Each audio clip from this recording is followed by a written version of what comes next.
Hey guys, it's Ken.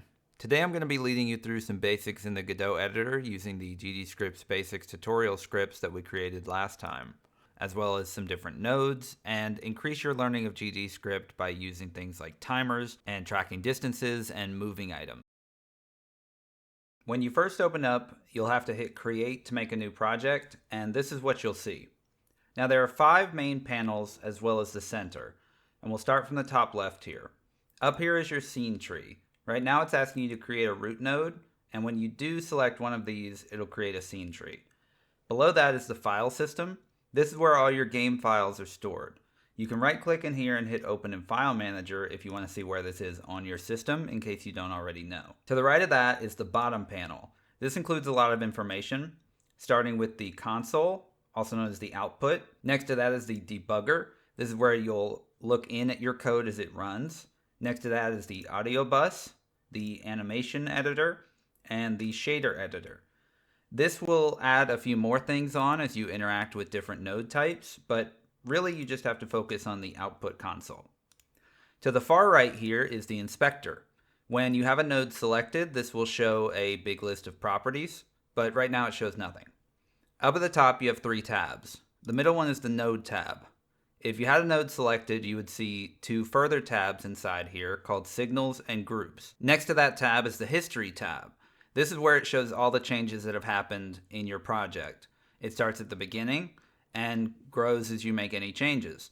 You can untick this global box to show just what's happened to the scene you're working in right now, but usually you'll leave this as it is. So change this back to Inspector, and to start out, we're going to hit 2D Scene over here for our root node. You'll see a node 2D pop up, and in the inspector, you'll start to see properties appear. This top property, transform, is one of the most important. The transform relates to mainly the position of your node in the game, and your rotation, and scale and skew have less usage, but could come into play, especially if you're making animations. So we're going to go ahead and rename this node 2D, and we're going to name it Player.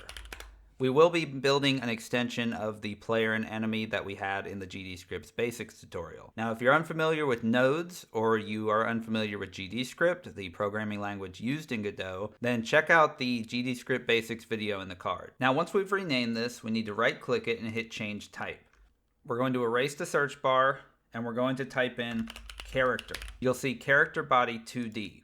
This is a subclass of node 2D, and it's specifically made for characters moved by a script. So we'll hit change, and you'll see this little warning sign pop up next to the node. This means that it has no collider on it.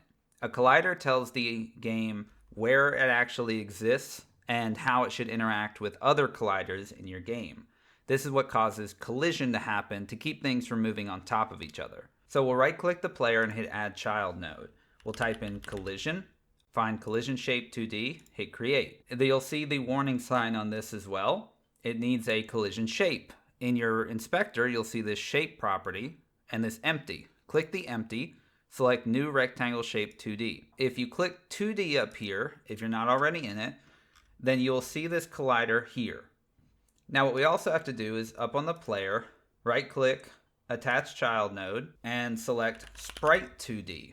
This allows us to present a sprite into the game. Every Godot project starts out with this icon.svg, so we can just drag that from here over to the texture property of our sprite 2D. Then we can reorder these items in the scene tree so that the collision is below the sprite, and things in your game will render or show up on top of what they're on top of in the tree. So this is a little counterintuitive, but technically this sprite is below the collision shape 2D in this tree. Then we can grab these handles in here to reshape our collider, and we can just get it to match the size of our sprite. And once we have that, then we can attach our script. Now we're going to be using the same scripts that we used in our GDScript basics video to build off of. If you're pasting that directly in or continuing from the same project, you simply have to replace extends node 2D with extends character body 2D, because this script is now on a character body 2D. So I'll go ahead and save this as our player scene, and then we can right click file system, we can hit new scene, and we can name this enemy. And if you already have your enemy scene from before, you can leave it just as it is. Just follow along with adding the new nodes. So we can right click, change type, character body 2D, right click, add child node, collision shape 2D. Over here in the shape, we select rectangle shape. Now we add our sprite node. We can drag the icon on here. And with our sprite on, we can again reorder our nodes in the tree so that the collider is on top. And we can drag it to fit our sprite. And then we can attach script to the enemy. And we can continue from the same enemy script we had before. Just remember to change out node 2D for character body 2D. We want these scripts to move in towards each other. So we're going to be using an aspect of the character body 2D, which is a special method available to it called move and slide. So in our process, what we will do before we are moving, set our velocity, which is the speed the node is moving at, dot x equal to move speed. Now for our enemy, we'll go up here, we'll create a movement section to our variables, and we'll make that move speed variable. We're going to put the player on the left and the enemy on the right, so we'll have the enemy move negative 100. That means it will move leftward. In our player, we'll go ahead and add our move speed, and we'll set it to 100. And in our process, we can just say velocity.x equals move speed. And then we can, just below that, move and slide. And we'll do that in both scripts. And that will allow our enemy and our player to move towards each other. So now if we right click down in the file system and we hit new scene, we can name this level, and we can drag our enemy into this tree and our player into this tree. And then if you switch to the 2D view, you'll see them stacked up on top of each other. So let's put the player right about here and the enemy right about here. Now the reason I've moved them over here is because you'll see this blue box in your 2D scene. This is the viewport. The viewport represents what the camera will see when you run the game. So if we save this and hit either this play button and select current, or on Windows you can hit F6, we'll see them move towards each other. This is where their colliders have interacted, and they are now colliding. So back out of the game into the editor, we need some way to distinguish between these two sprites. So let's go into our enemy script, and in our ready, we're going to change the color of the enemy by accessing its sprite 2D node, and this $sign here is a shorthand for a method called getNode. You can shorthand to get nodes using the $sign and give it the name of the node you're trying to get. So we're trying to get the sprite 2D. We're going to do dot modulate equals color, open parentheses, 1, 0, 0.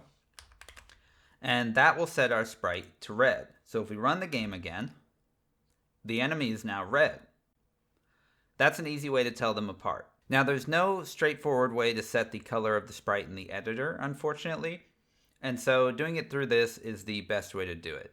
Normally you would have two different sprites for your player and your enemy, and so you would need to do this, but we only have the one. Now that they are both in the game, we want to enable them to attack each other, but only when they're in range. And we don't want them to attack each other too quickly. Now, the one thing we haven't set up in this project compared to the old project is our groups. If you select the enemy and you go over here, you can see the groups listed if you're from the same project, or you can click this plus button, type in enemies, hit global, and hit OK.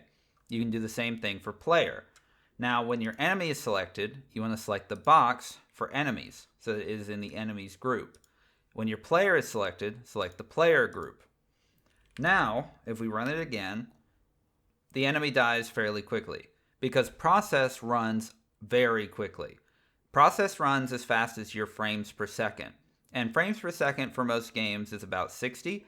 With simple games like this, your computer might run it at 2, 3, even higher into the hundreds. So what can we do to make them take longer to fight each other? Well, we can use what's called a timer. Up here, under our attack section, let's go ahead and add a time between attacks variable, and this will be a float, and we'll call it 1.0. This represents 1 second, and then we'll have a attack timer variable, And this has a type of the class timer, and there's nothing in it quite yet. Then in our ready, after we get our player, we can say attack timer equals timer.new. And under that, we can say attack timer dot wait time equals time between attacks. And then we can say attack timer dot auto start equals true. So what this means is that the timer's length is whatever our time between attacks is, so 1 second for us. And auto start means that as soon as we put this into the scene, the timer will start ticking down. A timer has to be in the scene, usually as a child of the node it belongs to, in order to run. And this just starts it automatically. And every time the timer finishes, it will restart, unless you intentionally disable that. So the last thing we need to do is add child, to add this as a child of our enemy node, and give it our attack timer. Now, what can we do with this? Well, right now, all it would do is finish the timer and restart it, and nothing would happen. Just before we add the child to the scene, we need to connect its signal. Now, it has a timeout signal you can access with attack timer.timeout, and you can use connect to connect it. If you remember the signals from the GD Scripts Basics video, this is where you would give it the phone number that it'll call when the timer is done. And in our case, that phone number is going to be a method we'll call onAttackTimerTimeout. This underscore before this method name that we're about to create means that it is private. It means that it's really only for internal use and for signals to reach out to. And you'll see this done quite commonly. So let's go down here under our die method and say func onAttackTimerTimeout. It takes nothing and it returns void. And all it does is it takes what's in our process section for this if check and does that. So now instead of every time the game updates, every time the attack timer runs out, we will attack. So let's go ahead and copy this code up here exactly. So we'll start with the attack variables. We'll give those to our player. And then we'll go into our ready, take all our timer work, and give those to the player. And then we will take our onAttackTimerTimeout and bring that over. And if you're copying this directly from the enemy, then you'll have to replace player with enemy and remove it from the process.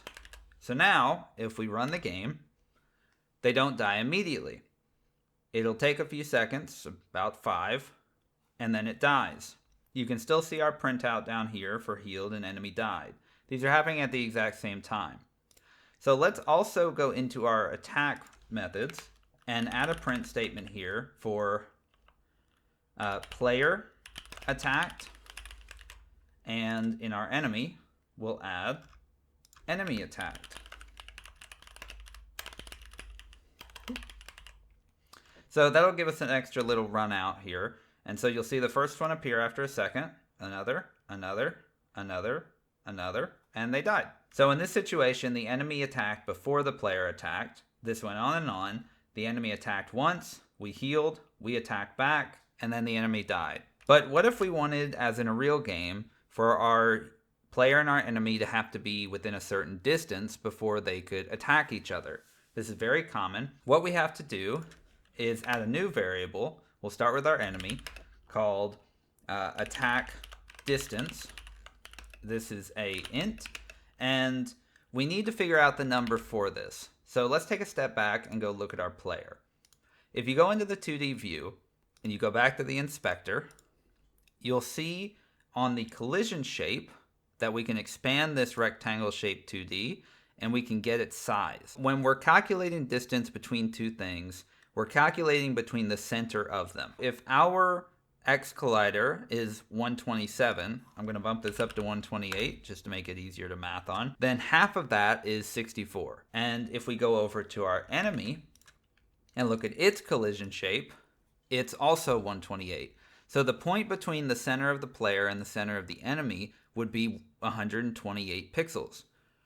Now, pixels are just screen units. You could really just drop the unit off of this entirely if you wanted to, and just think about it in raw numbers. If we collide with each other, the player and the enemy, then our centers are 128 pixels apart. So our attack distance can't be less than that. So in our scripts again, let's make this 130, just to give them some wiggle room. In our on-attack timer timeout, after we know the player is valid, let's add another if statement for if position dot distance to player dot position. And remember that position is an aspect of our transform. So if you click on the enemy, you can see the transform under node 2D and see position here. That'll update as they move. And distance to is a method of the transform. We give it the player's position, and it calculates the distance between those 2 points. So we say if position.distance to player.position is less than attack distance, meaning they're close enough, then we attack. And it's that simple. So let's just copy this line in the if statement here, go to our player, and do the same thing over here, remembering to change player out for enemy. And then we have to take our attack distance, which will leave the same value as they're the same size, and throw that up here. And so now, if we run our level, they will not start attacking each other until they get close. So at this point, we've now used the editor to create visible, interactable shapes for our player and our enemy, building off our previous GD scripts.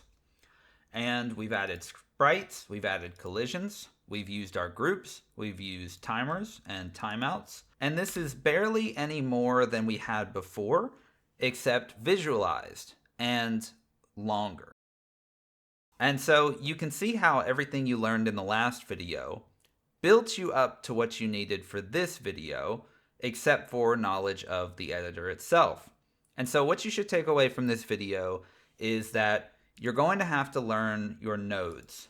So if you look at this big list here, there are lots of nodes, and a lot of them really are unnecessary for big parts of your game, but lots of them will come into play.